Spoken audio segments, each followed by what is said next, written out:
नमस्कार।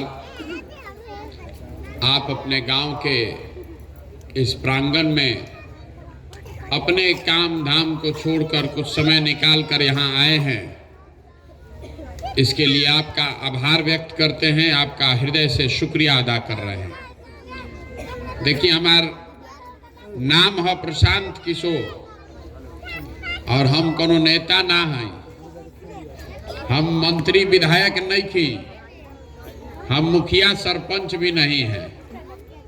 हम बिहार के एगो साधारण परिवार के लड़के हैं। भगवान की दया है, कुछ सफलता जीवन में मिली है। अब जीवन में संकल्प लिए हैं कि बिहार की जनता की जिंदगी को बेहतर करने के लिए, बिहार की जनता के जिंदगी को बेहतर करने के लिए पहले एक बार पूरा बिहार, गांव, शहर, कस्बा, देहात, हर जगह पैदल चल के जाएंगे, जाकर अपनी आंख से देखेंगे,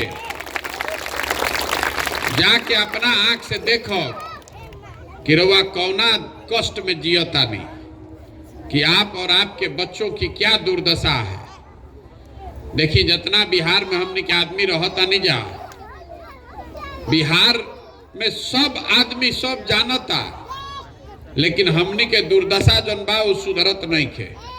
रउआ सब दल के वोट दे के देख लेनी, रउआ अलग अलग नेता के चुनाव करके देख लेनी, अपना से सब 8 घंटा 10 घंटा कामों करता, इसके बावजूद आपकी गरीबी नहीं खत्म हो रही है, आपके और आपके बच्चों की दशा नहीं सुधर रही है।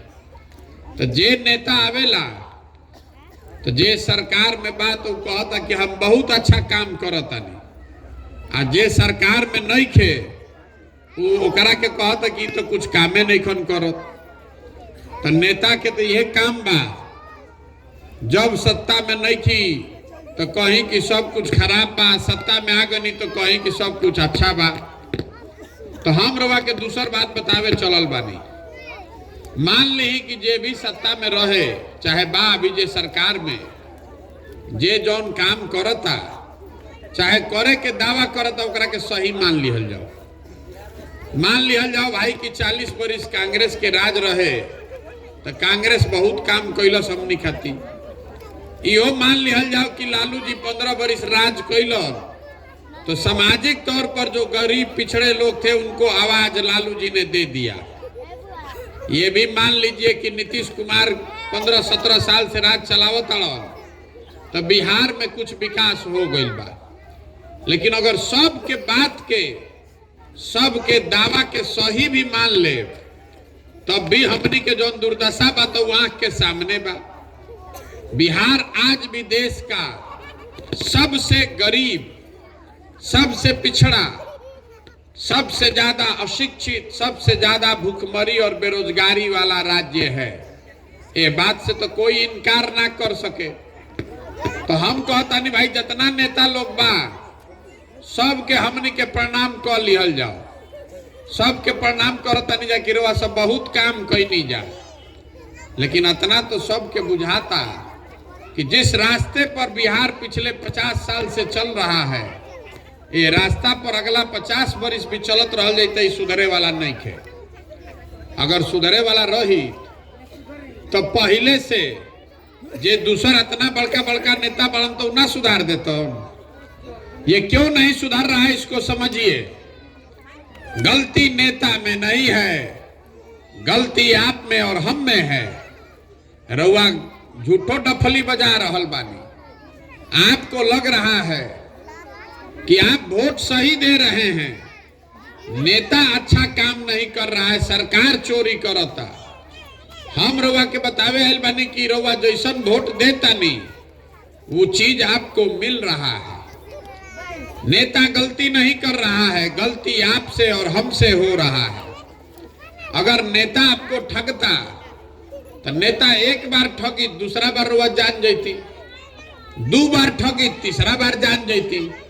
लेकिन अगर 50 वर्ष से रउआ ठगाता नहीं तो एक मतलब बा कि कुछ ना कुछ गलती अपनों में बा।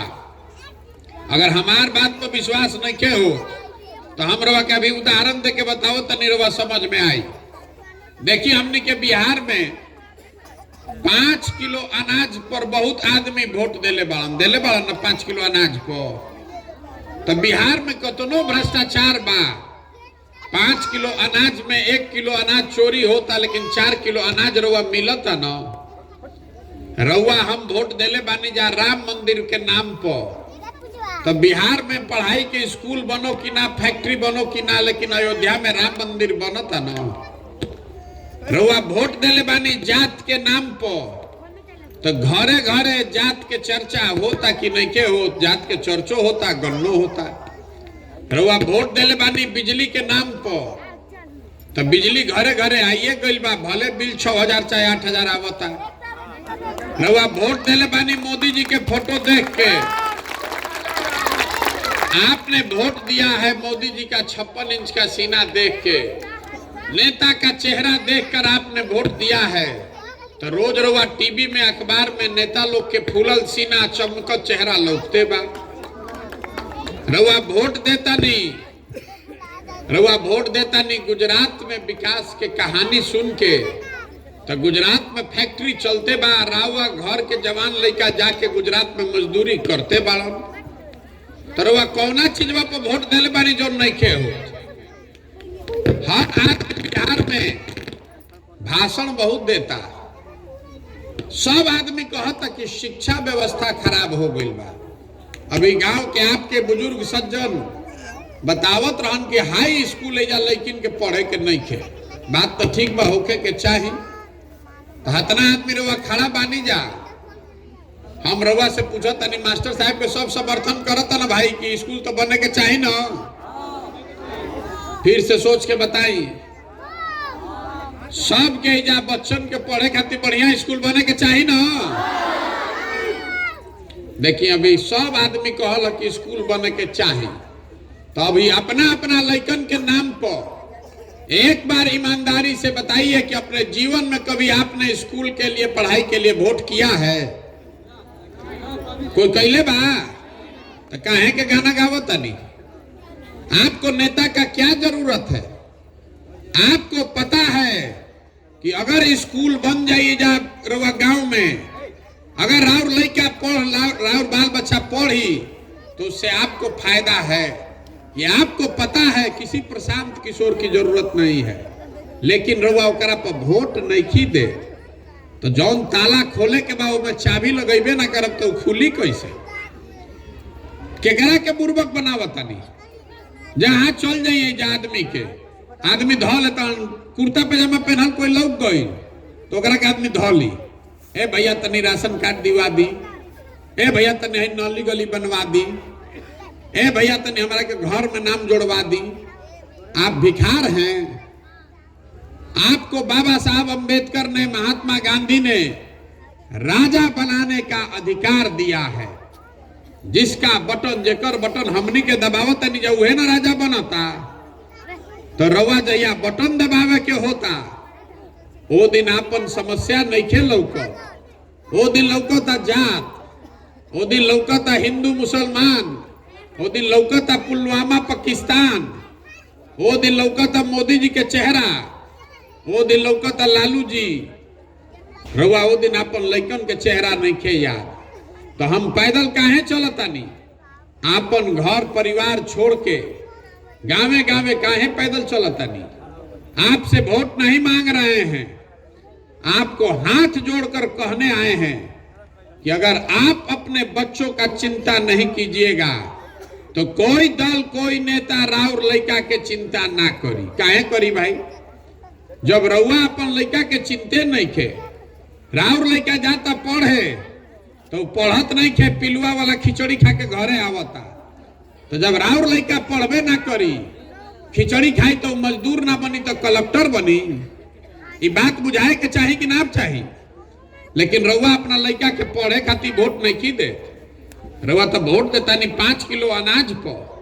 अगर जिंदगी भर भी आपको 5 किलो अनाज मिलता रहेगा तो उसे गरीबी कभी दूर होई? गरीबी दूर तब होगा जब आपके बच्चे पढ़ लिख कर नौकरी पाएंगे। गरीबी दूर तब हो जब हमने के लइकन के रोजगार मिली। देखिए एजा रोड पर मोटरसाइकिल चलता, मोटरसाइकिल कहाँ बनता? मोटरसाइकिल बन रहा है हरियाणा में, महाराष्ट्र में। रवा घर में सीमेंट छड़ लगावता नहीं, सीमेंट छड़ कहाँ बनता? ये बनता उड़ीसा में, मध्य प्रदेश में, झारखंड में। रवा घर में टीवी देखता नहीं, हाथ में मोबाइल ले ले बानी, ये कहाँ बनता? ये बनता महाराष्ट्र में, उत्तर प्रदेश में। आप गाड़ी पर चलते हैं, ट्रैक्टर चलाते हैं, बस में बैठते हैं, कहाँ बन रहा है? ये बनता तमिलनाडु में, गुजरात में, झारखंड में। तो बिहार में क्या बनता? बिहार में कुछ बन रहा बा? हम रवा के बतावता नहीं कि बिहार में क्या बनता। पूरा बिहार में हमने के जवान लइकन के मजदूर बनावता नहीं जा। लइका पैदा करी, जरा के पेट काट काट के पाल पोस के बड़ा कोई नहीं। 20 बरिस 22 बरिस के लइका हो गई तो ट्रेन में, बस में भेड़ बकरी के तरह भर के लइका जाता सन मजदूरी करे। जहां मजदूरी करे जाता लइका, कुछ बड़ा बड़ा शहर में एक एक कमरा में 4 गो 5 गो लड़का रहता है। 10,000 15,000 रुपया के लिए 12-12 घंटा आदमी हाड़ गलावता, आपन पेट काटी, घरे 6,000 8,000 भेजी कि हमार बाल बच्चा खाई। और रउआ से पूछता नहीं कि चाची वोट काहे देनी? हाँ, आदमी कहता का करी भैया, गौवा में सब देते रहे तो हमू दे देनी है। अरे राउर घर के सवांग, राउर लइका, राउर भाई, राउर भतीजा, राउर बाबूजी अपन जीवन खपावो ताड़न 6,000 रुपया खाती। और रउआ जया वोट देवे के होता तो ऐसा ही दे देता नहीं। और अगर ऐसे ही वोट दे रहे हैं तो आप नहीं भोगिएगा तो हम भोगेंगे। ये आपको बताने आए हैं, जगिए, अपने वोट का कीमत समझिए। आपके वोट का कीमत नाली गली नहीं है, आपके वोट का कीमत 5 किलो अनाज नहीं है। आपके वोट का कीमत है आपके बच्चों का भविष्य। और लइकन के भविष्य तब सुधरी जब बिहार में सबके पढ़े के व्यवस्था हुई। जे खेती करे वाला आदमी बा ओकरा भाव मिलो अपना फसल के। रुआ धान उगावता नहीं 2050 के, अब बेचता नहीं 1200 में, तो रुआ गरीब ना रह तो अमीर हो कब? 277 के यूरिया खरीदता नहीं 500 में, तो गरीब ना हो कब तो अमीर हो कब? जब तक आप नहीं सुधरिएगा तब तक बिहार नहीं सुधर सकता। यही बताने के लिए पैदल चल रहे। आदमी हमरा कहता के भैया रउआ आगे चली, हमने के विकल्प ना रहे, रउआ विकल्प बनाई, रउआ संगे खड़ा हमने के बानी जा। तो हम बिहार के आदमी के पहले ही हाथ जोड़ता नहीं। हमको आपका साथ नहीं चाहिए। जिस समाज में लोग जाति और धर्म में इतना अंधा हो गए हैं कि आपको अपने बच्चों का कष्ट नहीं दिख रहा है, आप अपने बच्चों के साथ नहीं खड़े हैं, तो आप हमारे साथ खड़ा होइएगा। हम चलता नहीं पैदल, 100 गो लइका आगे दौड़ता सन, तो 50 गो लइकन के शरीर पर तो शुद्ध कपड़ा नहीं थे। देखिए जहाँ लइका बैठल बड़ा सब, एको के पैर में चप्पल नहीं थे, लेकिन रउआ ओकर चिंता नहीं थे। रउआ तो चिंता बा कि झंडा अपन हमार जात के बुलंद होके के चाहिए। आपको चिंता है कि राम मंदिर बनना चाहिए। आपको चिंता है कि मोदी जी पुलवामा पाकिस्तान के सबक सिखावे के बाद, तो राउर दशा कैसे सुधरी? नहीं सुधर सकता है कभी। जगिए, अपने लिए नहीं तो अपने बच्चों के लिए जगिए। यही बताने के लिए पैदल चल रहे हैं कि नेता को देखकर नहीं, अपने बच्चों का चेहरा देखकर वोट दीजिए। और नहीं दीजिएगा तो जीवन में कभी गरीबी से बाहर नहीं निकल पाइएगा। यही बता रहे, हमको वोट नहीं चाहिए आपका, हमारा राउरा वोट ना चाहिए। हम आपको हाथ जोड़कर इतने कहने आए हैं कि संकल्प लीजिए कि जाति पर नहीं, धर्म पर नहीं, किसी नेता का चेहरा देखकर नहीं, अपने बच्चों के चेहरा को देखकर वोट देंगे। इनके पढ़ाई के लिए, इनके रोजगार के लिए वोट देंगे। लड़का पैदा कैले बानी रवा मजदूर बनावे खातिर। लड़के को पैदा किया है आपने मजदूर बनाने के लिए। देखिए हमारे बाबा बैलगाड़ी चलाते थे, मजदूर थे। बैलगाड़ी चला के बनिहारी करके हमारे बाबूजी के हमारे बाबा पढ़ैलन, हमारे बाबूजी डॉक्टर हो गए। हमारे बाबूजी डॉक्टर थे, हमको पढ़ाए हैं, तब हम खड़ा होकर बोलता नहीं। जब आपका लड़का पढ़िए नहीं रहा है और वह बैठ के भाषण देता नहीं, तो आपका दशा कैसे सुधरेगा? यही बताने के लिए चले हैं।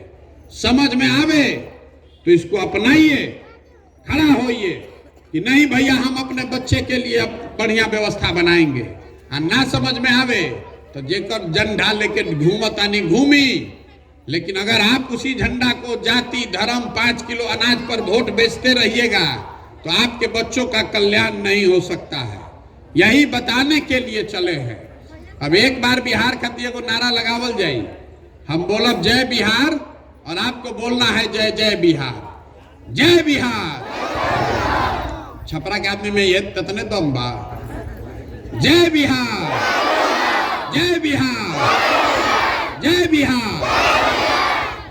तो हम बिना मतलब के कोई से नारा भी ना लगवाई। हम नारा काहे लगवाओ तनी रवा से पहले समझिए बात के। हमने के खाली गरीबी नहीं खे एजा, हमने के एजा आत्मसम्मान मर गइल बा। रोज बिहार के लइकन के पूरा भारत भर में जे करे मन होता वो कहता बिहारी मतलब बुर्बक, बिहारी मतलब अनपढ़, बिहारी मतलब बेवकूफ। कोई के तमिलनाडु में 2 थप्पड़ मार देलस, कोई के गुजरात में कोई मार देलस, कोई के महाराष्ट्र में मार देलस। रोज हमने के लइका पिटा ताड़न, लेकिन बिहार के आदमी को कोई असर नहीं है। ये इसी को आपके सोए हुए आत्मसम्मान को जगाने के लिए ये नारा लगवा रहे हैं। ये बिहार के लोग, हम लोग सब बुर्बक लोग नहीं हैं। हमने के सब बुर्बक बनी जा? अरे हम लोग बुर्बक नहीं हैं, यहाँ के नेताओं ने हम लोग को बुर्बक बना दिया है। हमने के दशा ये हो गई बा कि जहां लड़का जाता सन बिहार के, बिहारी शब्द गाली बन गया है। सबसे गरीब, सबसे अनपढ़, सबसे बेवकूफ। जेकरे जरूरत होता 10 गो मजदूर के तो कहता जा बिहार से 10 गो पकड़ के ले आओ। ये दुर्दशा है बिहार की, और बिहार के लोगों को कोई असर नहीं है। इसीलिए ये नारा लगवा रहे हैं। याद रखिए, ये वो भूमि है जहां देवताओं को भी आकर ज्ञान मिला है। ये वो भूमि है जहां से पूरे भारत में 1500 साल तक शासन किया गया है। ये हम लोग के पूर्वजों ने करके दिखाया है। तो इस मिट्टी का गौरव करना सीखिए और संकल्प लीजिए कि अपने बच्चों को पढ़ाइएगा, उसको मजदूर नहीं बनाइएगा। मजदूर बनाने के लिए बच्चा मत पैदा कीजिए। बच्चा पैदा किए हैं तो उसको अच्छा इंसान बनाइए, उसको पढ़ाइए लिखाइए, रोजगार दिलवाइए, तब न सुधरी। अरवा कुछ करे के है नहीं खे, आ सोचता नहीं कि दाल भात चोखा खा के बैठल रहा कोई आके सुधार दी, तो नहीं सुधरने वाला है। यही बताने के लिए आए हैं। समझ में आए तो जन सुराज को अपनाइए, और नहीं समझ में आए तो जिस दल में रहना है उसमें रहिए। एगो और अंतिम बात को देता नहीं, हम कोई के मदद ना करी। हम मछली नहीं बांट रहे, मछली मारना सिखाने आए हैं। वोट देना सीख जाइएगा तो 5 वर्ष नेता आके रवा घर के आगे रिगरिगाई हाथ जोड़ी, आ ना वोट के दिन गलती करो तो एक दिन तो नेता रवा गोड़ पर गिरी, लेकिन 5 वर्ष रवा भिखार बन के घूमो। रवा तय करे के बाद कि वोट के दिन राजा बने के बाद कि 5 साल राजा रहे के बाद। वोट देना सीखिए, यही बताने के लिए चल रहे हैं। समझ में आए तो खड़ा होइए, और जन सुराज का पहला संकल्प क्या है उसको याद रखिएगा। जन सुराज के मतलब का, सुराज मतलब सुंदर राज। केकर सुंदर राज? रवा तो सब दल के सब नेता के राज बना के देख लेनी, कहीं कोनो में फायदा ना भइल। तो इसलिए इस बार जनता का राज बनाइए, अपना राज बनाइए। इसीलिए इसका नाम है जन सुराज। और जन सुराज का पहला संकल्प है कि जब जनता की सरकार बन जाए तो सड़क बनो चाहे ना, पहले 1 साल में जितना लड़का यहाँ बेरोजगार बैठा है, जितना आदमी हमनी के बहरी रोजगार करे चल गई बालन मजदूरी करे, उस सब को बुलाकर यहीं पर 10,000 से 15,000 रुपया के रोजगार का व्यवस्था किया जाएगा। ये जन सुराज का संकल्प है। ये ओके के चाहे कि ना ओके के चाहे? याद बान हो? तब सब आदमी बताओ कि रोजगार चाहिए कि 5 किलो अनाज चाहिए? फिर से सोच के बताएं, रोजगार चाहिए कि 5 किलो अनाज चाहिए? और लड़कन के पढ़ाई चाहिए कि अपन जात चाहिए? तो वोट कौना चीज पर पड़े के चाहिए? रोजगार पर और पढ़ाई पर पढ़े के चाहिए ना। तो इतना याद रखब तो ताला खुल जाई, और ना याद रखब तो फिर वही में फसल रहो। अब हमारा बात सुननी है, बहुत बहुत धन्यवाद। जरा संगे चले के बहुत, चलो आधा 1 किलोमीटर नहीं